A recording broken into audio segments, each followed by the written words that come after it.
$11 अरब के करीब हम पिछले चंद महीनों में पे कर चुके हैं। जब आप IMF के पास जाते हैं तो आप अपने फैसले नहीं कर सकते। 75 साल बाद भी अगर मांग रहे हैं तो फिर और क्या करते हैं? कई महीनों से एक गर्दान वो करते थे कि पाकिस्तान ने डिफॉल्ट करना है। जो IMF के साथ एक मुआहदा हुआ था उसकी पासदारी नहीं की गई। जो भी इन्वेस्ट करता है हमारी एक्सपोर्ट इंडस्ट्री के अंदर, उनको स्पेशल इंसेंटिवाइज करें।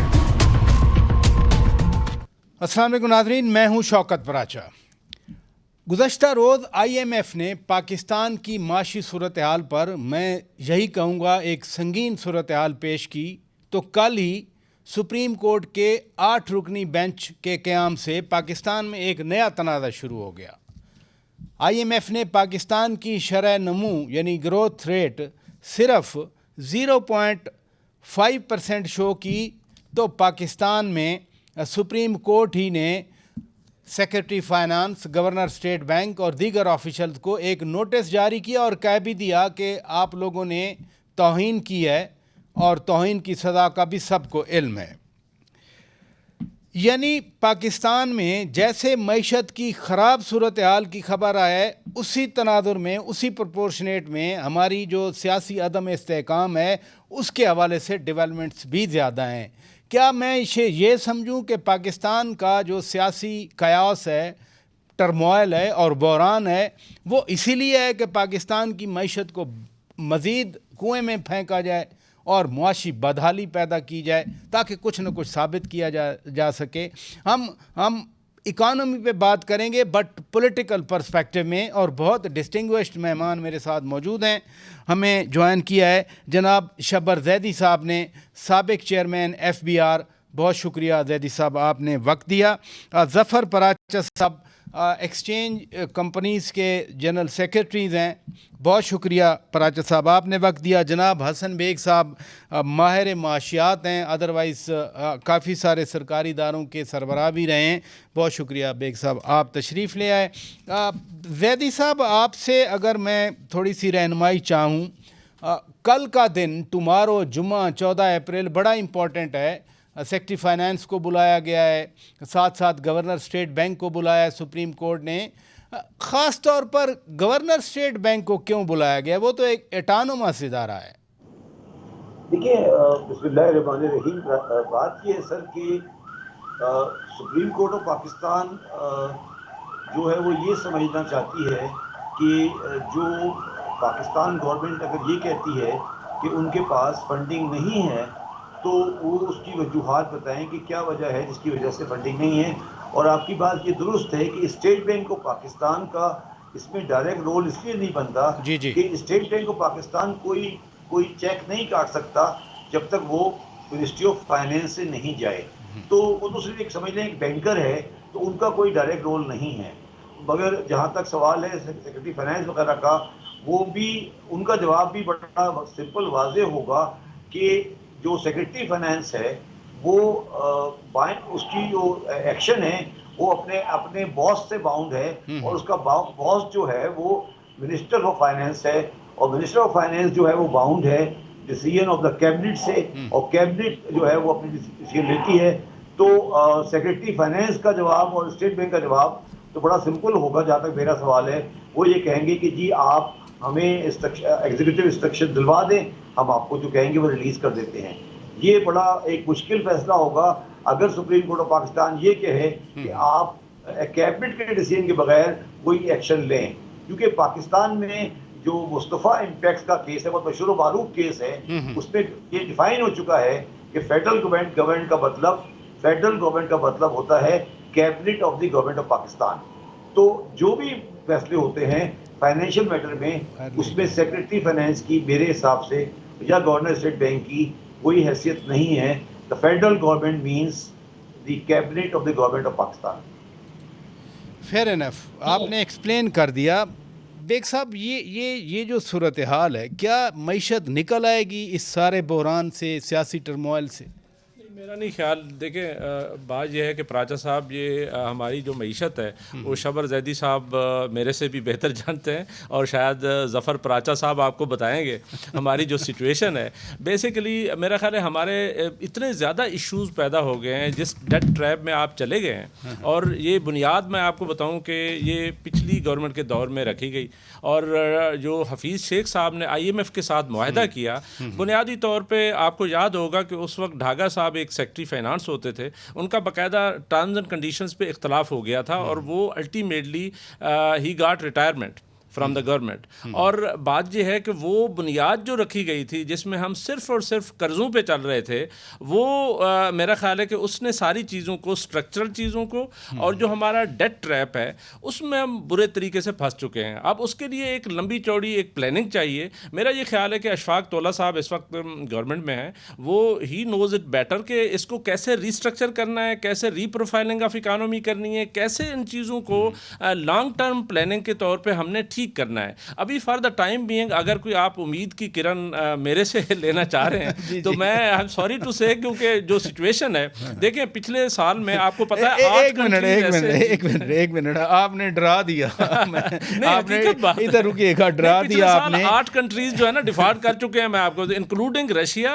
और बेलारूस, और ये कंट्रीज डिफॉल्ट कर चुके हैं। ये श्रीलंका आपके सामने है, शायद लोगों को नहीं पता। मैं चाह रहा था श्रीलंका की एग्जांपल ना दें, क्योंकि वो रोजाना सुनते हैं। उनको तो IMF ने वैसे कुछ ना कुछ दे दिया है, अब हमें नहीं दिया। इधर रुकिएगा जनाब। कैसर अहमद शेख साहब कौमी असम्बली की स्टैंडिंग कमेटी बराए फाइनेंस के चेयरमैन हैं, नून लीग से ताल्लुक़ है, तशरीफ़ ला चुके हैं। आपने आज तो वो चार्ज एक्सपेंडिचर का बिल हुकूमत ने दिया, वो इलेक्शन के लिए पैसे देने थे, आपकी कमेटी ने बिल ही रिजेक्ट कर दिया।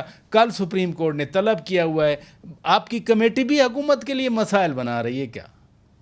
जी, बात ये है कि हमने पता किया, हमारी कमेटी के पास तो कोई पावर नहीं थी। ये बिल जो मनी बिल है ना, आज से पहले कभी नेशनल असम्बली की फाइनेंस कमेटी में नहीं आया। हमने उनसे कहा कि मैं भी 10 साल से। किन से कहा आपने? ये अब थी ना आयशा घोष पाशा आई हुई, अच्छा, जो स्टेट मिनिस्टर थी। और बात ये हुई, उनसे बात ये की कि जब आज तक 10 साल में तो ये मनी बिल कभी स्टैंडिंग कमेटी फाइनेंस में आया नहीं। ये क्या हुआ कि आज हमारे ऊपर डाल रहे हैं आप सारा? ये फैसले तो आप करते हैं, या तो ये तय कर लें कि जो भी बजट आएगा ये आना चाहिए। असूलन तो हम शुरू से कह रहे हैं, हमारी बात तो कभी मानी नहीं गई। ये जो मुश्किल फैसला था ये हमारे यहाँ दिया। अब बताइए, स्टैंडिंग कमेटी फाइनेंस में पिछले 1 साल से इसहाक डार साहब नहीं आ रहे, हम बाकायदा एहतजाज कर रहे हैं, उन्हीं की हमने ओवरसाइट करनी है। ये जो आज आपकी कमेटी ने फैसला किया, हुकूमत के लिए मुश्किलात पैदा हुई या हुकूमत के लिए आसानियां पैदा हुई आपकी कमेटी के? देखिए, हमने कमेटी के पास तो उन्होंने ये कहा, बताया, हमने कहा हमारी कमेटी बताइए क्या करे, आप हमें बताएं। बताना तो आपने है कि आपकी सूरत हाल क्या है। तो आशा घोष पाशा साहब ने ये कहा कि हमने IMF को जो डिटेल दी हुई हैं उसमें इस फंड का जिक्र नहीं है, और फिर उसके अलावा बजट में हमने एलोकेट भी नहीं किया हुआ।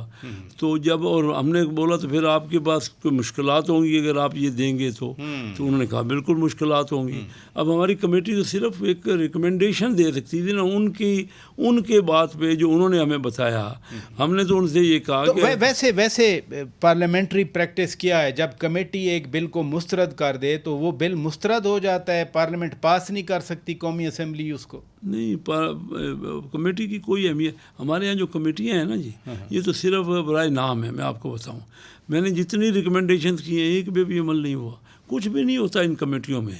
ये हमने एक सिस्टम बनाया हुआ है कि आम लोगों को सेटिस्फाई करने के लिए। एक आदमी है इसहाक डार साहब, और वो जब इस कमेटी का कोई मेंबर जाता ही नहीं IMF के बाद जो तो फिर ये मकसद क्या था कमेटी को भेजने के लिए? टरखाना था? ये मकसद तो यही था कि ये बताना था कि ये जो कमेटी है, कमेटी को तो पूछना था, हमने तो ये उनसे पूछ के बताना था आप इस पोजीशन में हैं, हुकूमत इस पोजीशन में है। ये रिकॉर्ड पे आ गया कि जो हुकूमत ने इलेक्शन कमीशन को पैसे देने का बिल कौमी असम्बली में भेजा था, वो कौमी असम्बली की स्टैंडिंग कमेटी ने रिजेक्ट कर दिया। असूलन देखिए ना, कमेटी के ऊपर फुल पावर होनी, वो उनको वो दुनिया फिर पूरी वो में तो फैसला दुनिया हुकूमत पूरी ने में करना होता है, है। दुनिया में यहाँ होता तो है, यही हुआ, exactly। उन्होंने हमें बताया कि हम नहीं पे कर Exactly। सकते, हमने कहा ठीक है जी। ठीक है, ठीक है जी। बेसिकली देखिए, चार्ज एक्सपेंडिचर जो है ना, बुनियादी तौर पे वो सप्लीमेंट्री में चला जाएगा। सप्लीमेंट्री नेक्स्ट बजट में पास तो होता है, अभी कोई पैसा अभी कोई पैसा नहीं मिलेगा। जफर पराचा साहब, मैं आपसे रहनुमाई चाहता हूँ। रादर, ये जो सूरत हाल पैदा हुई है, हम कहते हैं कि जी इकानमी बढ़े, हम कहते हैं कि हमारा डॉलर स्टेबल रहे, ये जितनी गैर यकीनी सूरत हाल, जितने तनाज़ात यक के बाद दीगरे, तो स्टॉक एक्सचेंज, आप कराची में बैठे हैं, स्टॉक एक्सचेंज हो या एक्सचेंज रेट हो, पर्टिकुलरली जो आपका फील्ड है, उस पर फिर क्या असर पड़ेगा? अस्सलाम वालेकुम जनाब। देखिए जी, बात यह है कि जो इस मौजूदा सूरत हाल है, सियासी सूरत हाल जो है, वो माशी सूरत हाल के ऊपर बुरी तरह असरअंदाज हो रही है। हमारे फाइनेंशियल क्रीडेंशियल्स जो है ना, वो इतने ख़राब नहीं हैं जितने सियासी सूरत हाल और एक जो अब नई जो हमारी अदालती जो पोजीशन बन गई है, वो उसकी वजह से हमारी माशी सूरत हाल ज़्यादा ख़राब है। और कहीं से भी मुझको कहीं कोई सीरियसनेस नज़र नहीं आती किसी भी पॉलिटिकल पार्टी से या किसी भी कॉर्नर से। तो मैं तो इस मामले में एक बात ये कहना चाहूँगा कि सब जीत गए, पाकिस्तान हार गया। और जब तक हमारी विल नहीं होगी तो ये हमारी चीज़ें ठीक नहीं होंगी। इस हवाले से मैं एक बात ये कहना चाहूँगा कि अगर जो दो बड़ी माशी ताकतें हैं, पाकिस्तान, इंडिया और अमेरिका, अगर उनके भी कर्जे रोल ओवर होना बंद हो जाएं तो वो भी डिफॉल्ट कर जाएंगे। तो पाकिस्तान इस वक्त एक तो इंटरनेशनल जियो पॉलिटिक्स के हवाले हुआ है, और दूसरा जो हमारे मुल्क के हालात हैं, वो कहीं से नहीं लगता कि किसी के अंदर को पाकिस्तान से मोहब्बत या उल्फत है।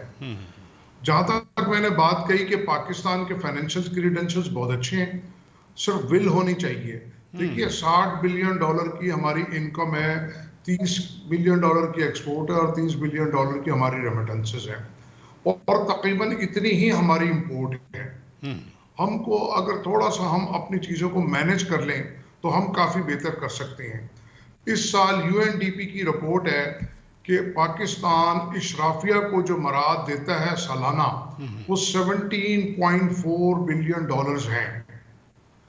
अगर उसको हम ख़त्म कर दें या अदा कर दें तो आप खुद अंदाज़ा कर लें कि हमको कर्ज लेना की ज़रूरत बहुत कम रह जाएगी।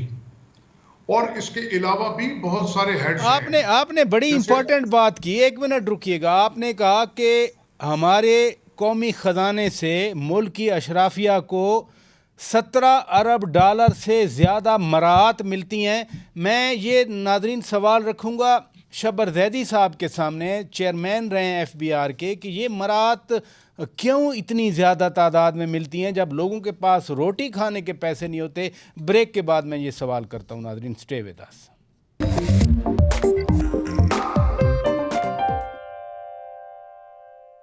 वेलकम बैक नाज़रीन। शबर जैदी साहब, ये जो UNDP की रिपोर्ट साइट हो रही है कि पाकिस्तान अपनी अशराफिया को $17 अरब से ज़्यादा मराहत दे रहा है, ये तो तबाही है। फिर देखिए, बात ये है कि UNDP वाले जो फिगर्स दे रहे हैं, जी यस, ये एब्स्ट्रैक्ट फिगर्स हैं, मगर आप इनको एग्जैक्ट पे नहीं ले सकते। अब आप मुझे ये बताएं कि अगर फर्टिलाइजर पे सब्सिडी दे रहे हैं या गाड़ियों पे ड्यूटी है, तो क्या होना चाहिए, क्या नहीं होना चाहिए। अब जहाँ तक सवाल है एग्जेम्पशंस की बात करते हैं, फॉर एग्जांपल जैसे पावर प्लांट पे एग्जेम्पशंस है टैक्स की।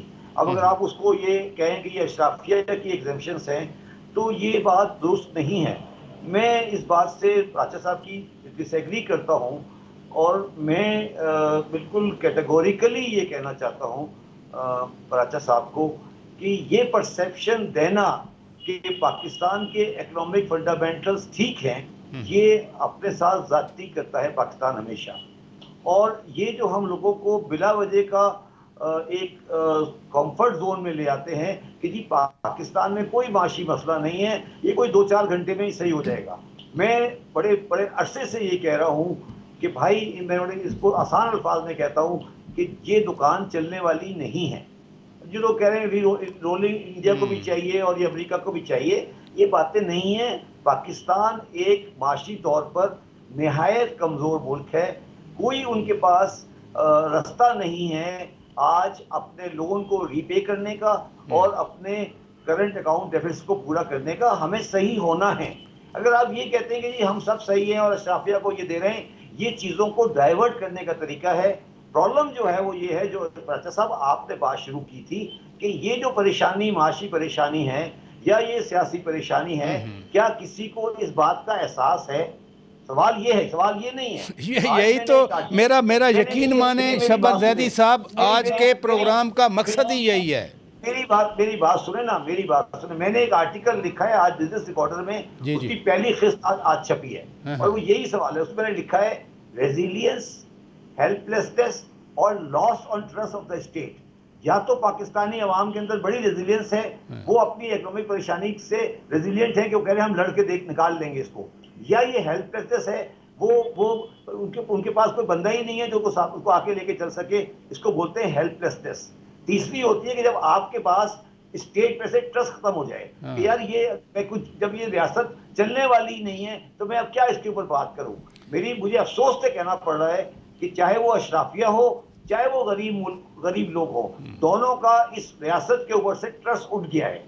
वो अशराफिया जो है, मैंने इधर रुकिएगा प्लीज। आपने अच्छी बात की और यकीन माने मैं हमेशा कहता हूं कि जो रेजिलियंस है ये तो अंग्रेज़ों ने एक पॉजिटिव टर्म ईजाद की थी, लेकिन हम उसको पता नहीं रेजिलियंस के नाम पे लोगों को कुचलते हैं, लोगों को मारना हमने सीखा हुआ है। इधर रुकिएगा बेग साहब, IMF के हवाले से जब हम बात करें, मसलन उन्होंने पहले पाकिस्तान की ग्रोथ रेट को 2% किया था, फिर अभी जो कल परसों फिगर है पॉइंट, यानी अपने ही फिगर पे उनको ट्रस्ट नहीं है, अपने ही अंदाजे वो गलत कर रहे हैं, या हम वाकई बिल्कुल ही वो जो हेल्पलेस वाली बात कर रहे हैं शब्बर दैदी साहब वहाँ पहुँच गए हैं? मेरा ख्याल है कि प्राचा साहब उसमें एक चीज़ बड़ी क्लियर है कि वो 6 महीने पहले की एक रिपोर्ट थी, उनके जो अंदाजे होते हैं वो कुछ फिगर्स होती हैं, वो जो यानी फैक्टर्स होते हैं, इंडिकेटर्स होते हैं, उसकी बुनियाद पे वो आपको रिपोर्ट दे रहे होते हैं। और लेकिन इसमें जो असल क्रिटिकल बात है वो ये है कि अगर IMF पहले कहता है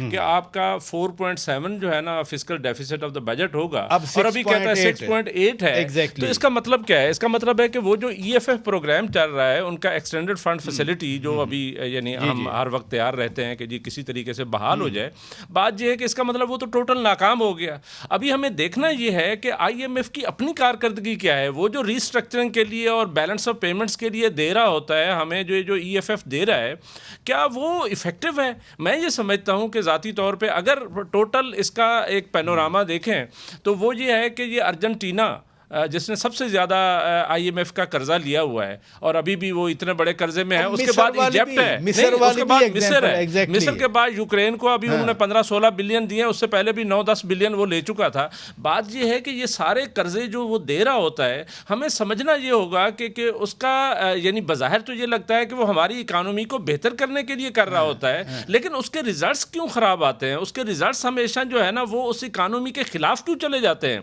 मुझे ऐसा लगता है कि ये IMF को भी किसी स्टेज पे अपने चीज़ों को रिव्यू करना चाहिए कि भाई अब ये जो सारा स्ट्रक्चरल प्रोग्राम दे रहे होते हैं, अभी देखें जो शरायत उन्होंने पाकिस्तान पे डाली हुई हैं, अभी सिचुएशन ये है कि लार्ज स्केल मैन्युफैक्चरिंग आपका तकरीबन 0 हो गया, माइनस में चला जाएगा। बात ये है कि ये किस वजह से, इसकी वजह यह है कि वो उसने इतनी कंडीशनलिटीज़ आप पे डाल दी हैं, इनपुट कास्ट इतनी बढ़ गई है कि आपकी एक्सपोर्ट्स मुतासर हो रही हैं, आपकी इम्पोर्ट्स आपको पता है LCs 5-6 बिलियन की वो हमारे पोर्ट्स पे पड़ी हुई हैं।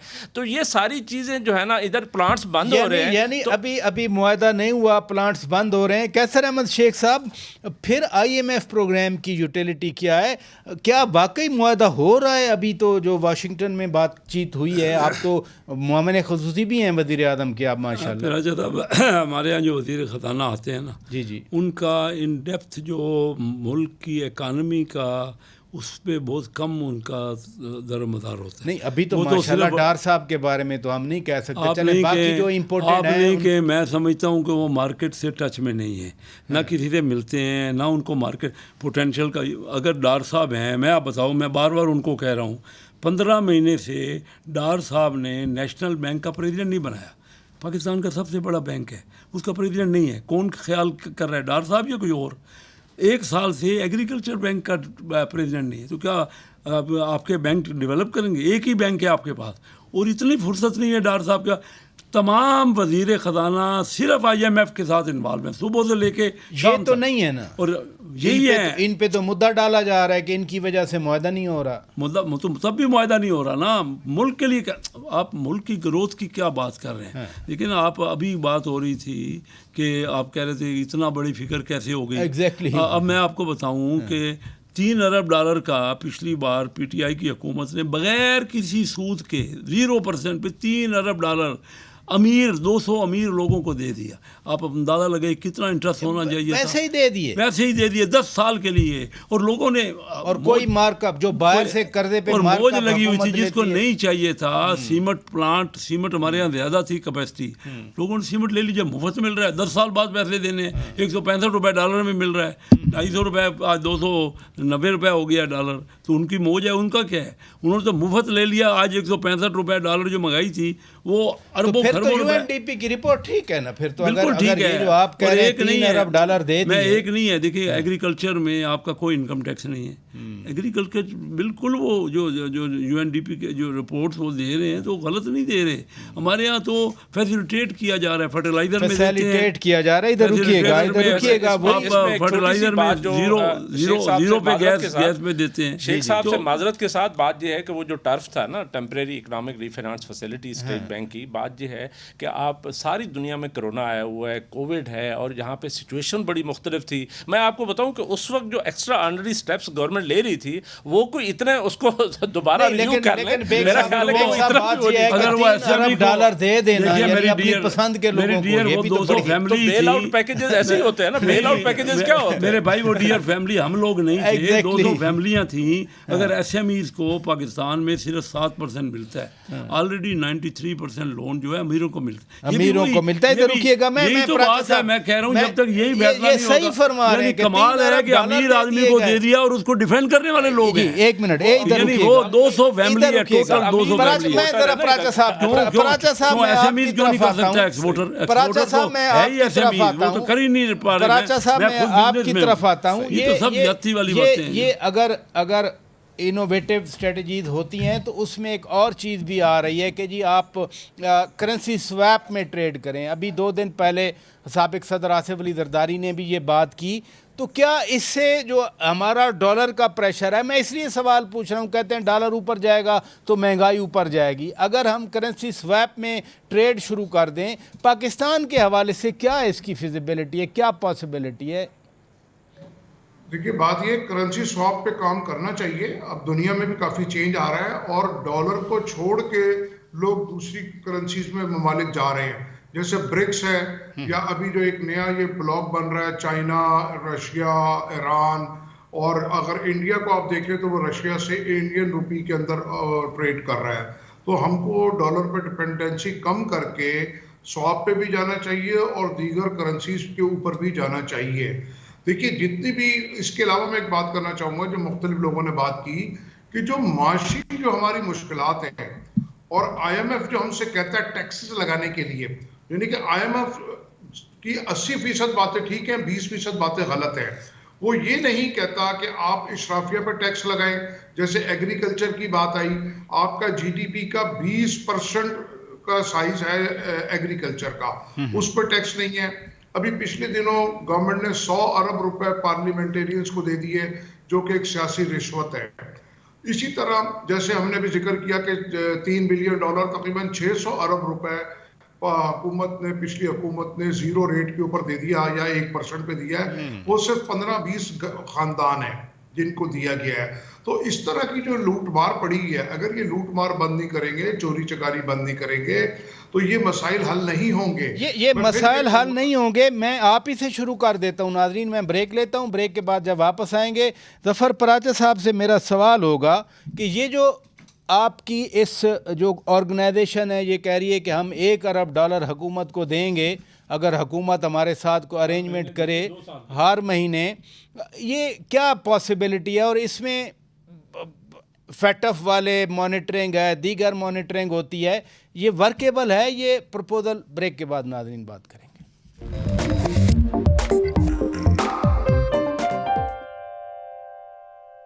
वेलकम बैक नाज़रीन। ज़फ़र पराचा साहब, ये जो हर महीने $1 अरब देने की हुकूमत को आपने पेशकश की, आपकी तंजीम ने, ये वर्केबल है? देखिए जनाब, ये जो हमने पेशकश की है ना, इससे मैं 50% मुत्तफिक हूँ और 50% नहीं हूँ। तकरीबन $500 मिलियन हम महाना दे सकते हैं। अच्छा। क्योंकि अभी हम $500 मिलियन महाना दे रहे हैं इंटरबैंक के अंदर, गवर्नमेंट को, बैंक्स को और पब्लिक को, मुख्तलिफ हेड्स के अंदर। ठीक है जी।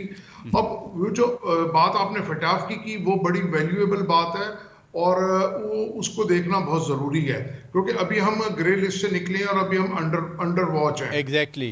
तो बात यह है कि जो तजवीज़ है वो हमने ये नहीं कहा कि हम $1 बिलियन हम देंगे, ऐसा नहीं है। हमने उसके साथ मुख्तलिफ तजवीज़ दी हैं। जैसे मैंने एक बात ये कही है कि आप ओवरसी पाकिस्तानी और एक्सचेंज कंपनीज को एक्सपोर्ट इंडस्ट्री का दर्जा दें, क्योंकि ये लोग विदाउट इंसेंटिव और विदाउट एनी रिबेट $30 बिलियन सालाना लेके आते हैं, जबकि एक्सपोर्टर जो 25 से $30 बिलियन लेके आते हैं पिछले 20-25 साल से, ये लोग वहीं खड़े हैं। इनको हम 30 से 35% रिबेट और इंसेंटिव देते हैं, जो कि UNDP की रिपोर्ट के अंदर भी है।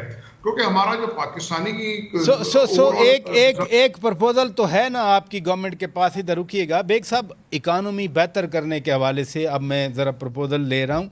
ये वाकई सही है कि इलेक्शन हो जाएं तो मईशत बेहतर हो जाएगी? ये फार ग्रांटेड क्यों लिया जा रहा है? मेरा ये ख्याल है कि देखें, एक बहुत बड़ा इशू जो है ना किसी भी गवर्नमेंट में, वो पॉलिटिकल स्टेबिलिटी का होता है।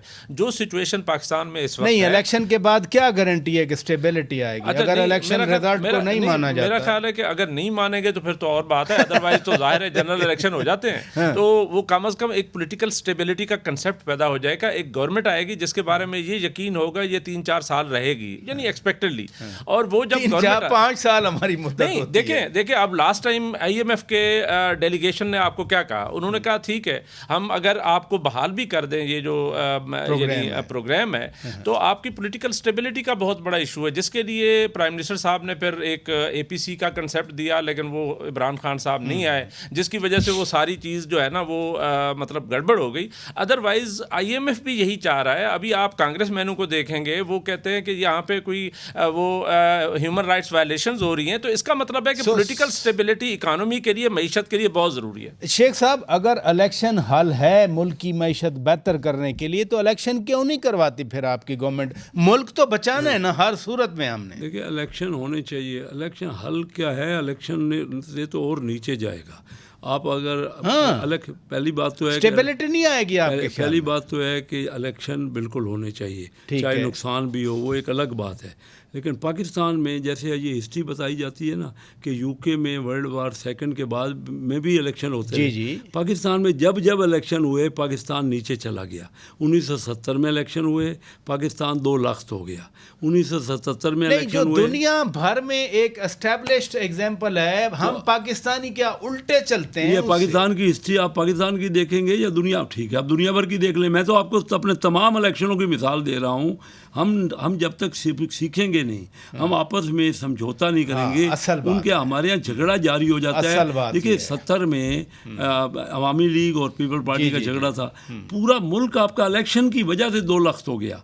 फिर 77 में आपने इलेक्शन करवाया। शेख साहब, खैर वो नीचे वाली बहुत सी वजूहत थी। 50 में वो मेरे भाई उसको छोड़ दीजिए, चलो वो आप नहीं मानते, आप नहीं मानते, पैरिटी फार्मूला बनाया, बंगालियों की अक्सरियत को अगर शौकत साहब सीरियस हैं तो थोड़ा उसको छोड़ दें। आप थोड़ा सीरियस, ये बड़ा इंपॉर्टेंट मैटर है। 10 इलेक्शन हुए, किसी एक इलेक्शन को माना गया? चलो छोड़ दें उन इलेक्शनों को। अभी जो इलेक्शन हुए 77 से लेके अभी तक 10 इलेक्शन हुए, हर इलेक्शन के बाद चढ़ाई हो। तो फिर इलेक्शन न करवाएं? नहीं, इलेक्शन जरूर कराएं, उससे पहले आपस में समझौता करें। उससे पहले कोई चार्टर ऑफ इकोनॉमी करें, बड़ा मैसेज जो पूरी दुनिया में होता है। इलेक्शन के बगैर कोई और हल नहीं है। लेकिन हम इलेक्शन झगड़ा कर रहे हैं, झगड़े को बढ़ा रहे हैं। ये अभी भी जो इलेक्शन की बात कर रहे हैं, मैं आपको बताता हूँ, मैं इकोनॉमिस्ट हूँ, मेरी ज़िंदगी गुजर गई है, 57 ईयर्स हो गए हैं, मेरी फैमिली 140 साल से बिजनेस में। मैं आपको बताता हूँ, इलेक्शन हो जाएंगे, कोई पार्टी भी जीत जाएगी, ये टर्माइल अगर जारी रहेगा, आपकी इकोनॉमी और बैठ जाएगी। Fair point, got it. मैं शब्बर जैदी साहब की एक्सपर्ट ओपिनियन लेता हूँ। जैदी साहब, ये तो एस्टैब्लिश्ड फैक्ट। जी प्लीज बात सुने। जी। देखिए, ये बात मैं डिसएग्री करता हूँ शेख साहब की कोई चॉइस नहीं है हमारे पास इलेक्शन नहीं कराने की। ये एक्सक्यूज गलत है कि इलेक्शन के बाद क्या होगा, हमें इलेक्शन में जाना है, ये बिल्कुल 110% इस पे कोई डिस्प्यूट नहीं है। मगर मैं शेख साहब की इस बात से टोटली एग्री करता हूँ कि पाकिस्तान में इलेक्शन के बाद भी माशी हालात में कोई बेहतरी नहीं आएगी, क्योंकि पाकिस्तान के फंडामेंटल इकोनॉमिक्स के खराब हो चुके हैं। जब तक वो फंडामेंटल सही नहीं होंगे इलेक्शन इलाज नहीं है। मगर ये दोनों अलग अलग सब्जेक्ट है, प्लीज इनको मिलाएं नहीं, इनको खुदा का वास्ता है नहीं मिलाएं। तो आपके ख्याल में पहले इलेक्शन करवा के मुज़ाकरात करें या पहले मुज़ाकरात करके इलेक्शन करें? पहले ही सर, पहले की बात सुने, पहले यही तो प्रॉब्लम है आप लोगों का, पहले और आगे की बात ही नहीं है। अगर 90 डेज में इलेक्शन होना है पंजाब असेंबली का तो होना है, आपको कोई ताल्लुक नहीं है कि आप इलेक्शन को लेट कर सके कि इकोनॉमी अच्छी, यही तो प्रॉब्लम आ गया है। हम हर बंदा अब जज बन गया है ना जी, आइन में लिखा है इलेक्शन 60 दिन में होगा, खत्म बात, और इलेक्शन होगा अक्टूबर में, ये भी खत्म बात। इस पे बात क्यों हो रही है? अच्छा, अब इकोनॉमी एक सब्जेक्ट है जो कंटिन्यूअस चल रहा है, अच्छा होगा बुरा होगा क्या नहीं होगा, वो इकोनॉमी का सब्जेक्ट है। तो मुझसे जब आप इकोनॉमी की बात करते हैं, मैं आज आपको प्रेडिक्शन कर रहा हूं कि इकोनॉमी का कोई बेहतरी नहीं होगी पाकिस्तान में, क्योंकि जो इलेक्शन में 350 MNA इलेक्ट होके आएंगे, कैसर अहमद शेख साहब कभी फाइनेंस मिनिस्टर नहीं बनेंगे, क्योंकि ये शरीफ आदमी है, और क्योंकि ये 6 दफा MNA बन चुके हैं, और ये हमेशा टेक्निकली अपोजिशन के आदमी होते हैं, क्योंकि वो सही बात कर रहे होते हैं। तो आप मुझे ये समझा दें कि अगर यही 342 बंदे MNA बन के आएंगे, तो क्या आप समझते हैं कि ये पाकिस्तान को ठीक कर सकेंगे? मसला यहाँ पर है, आप बुनियादी बात नहीं कर रहे। हम स्टेटस क्वो के साथ जिंदा रहना चाहते हैं, पाकिस्तान स्टेटस क्वो के साथ नहीं चल सकता। अगर आपको समझ आती है तो समझें, या नहीं आती नहीं समझें, मगर इलेक्शन होना है। दिस इज सेकंड, इस पे कोई सेकंड व्यू नहीं है, इसमें कोई शक नहीं है, इलेक्शन होना है, चाहे किसी को कबूल हो ना हो, और उसके जो भी कॉन्सिक्वेंस हों, लेकिन हम कम अज़ कम तवक्को तो करें कि जो मुंतखब हुकूमत बने वो आवाम के मसाइल हल करे। नाज़रीन, मैं शुक्रिया अदा करता हूँ शबर जैदी साहब का, जनाब ज़फ़र पराचा साहब का, जनाब कैसर अहमद शेख साहब का, जनाब हसन बेग साहब का। आप सब ने टाइम निकाला। अपने मेज़बान शौकत पराचा को इजाज़त दीजिए। खुदा हाफिज़।